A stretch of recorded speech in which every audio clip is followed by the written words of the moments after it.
OK. Tak prajem vám dobrý deň. Moje meno je Michal a pochádzam zo Slovenska. Narodil som sa tu na Slovensku pred 31 rokmi a vyrastal som ako dieťa v Petržalke, kde žijem aj dnes.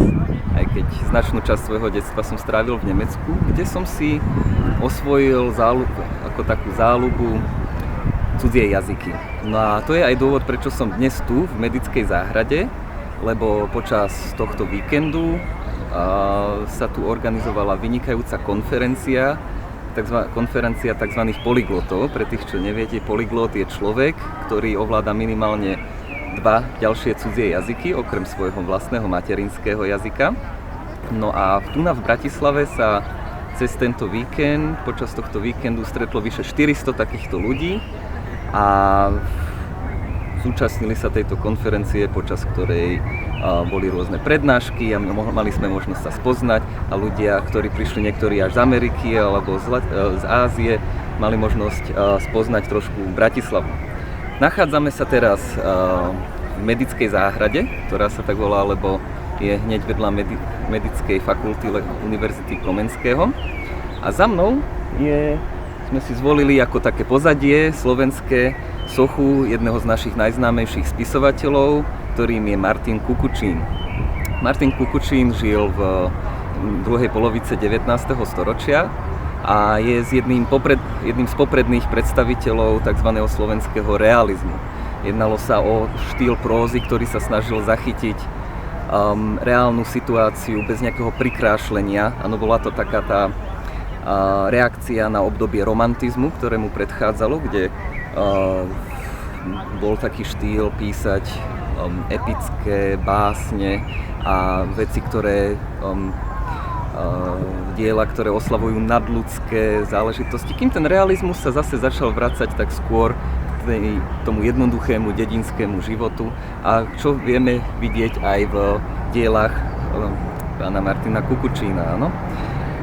On bol veľmi zaujímavým človekom, bol aj doktor, veľmi vzdelaný človek, ktorý neskôr žil aj v Chorvátsku a neskôr dokonca aj v Čile. No, ešte by som vám rád povedal aj niečo o Slovensku, o tejto krajine, kde žijem a čo pre mňa znamená. Ak neviete, tak Slovensko je krajina relatívne mladá, získala svoju samostatnosť iba 1. januára roku 1993, to znamená, že má dnes iba zhruba 25 rokov a je to teda krajina mladá, vznikla tým, že sa oddelila od Českej republiky, s ktorou predtým tvorila jednotný štátny útvar. Ale to neznamená, že by Slováci ako národ boli nejaký novodobý módny výstrelok alebo niečo také. Slováci majú veľmi hlbokú a bohatú minulosť, akurát nemali to šťastie, že by im bolo dopriaté mať vlastnú krajinu.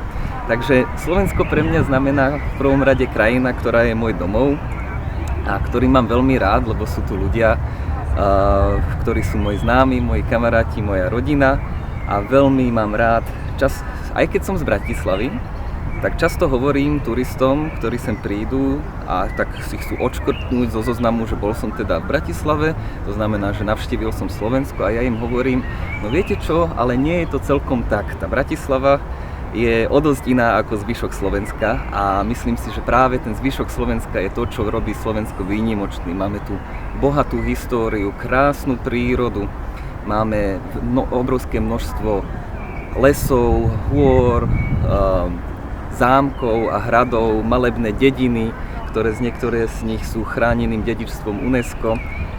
Sú tu obrovské možnosti rekreačné, bicyklovať sa, turistika, máme 15 000 km značených turistických chodníkov, ktoré križujú celú krajinu. Máme nádhernú kultúru turistickú, keď niekoho stretnete v lese, tak je šanca, že na konci dňa alebo noci budete mať nového priateľa.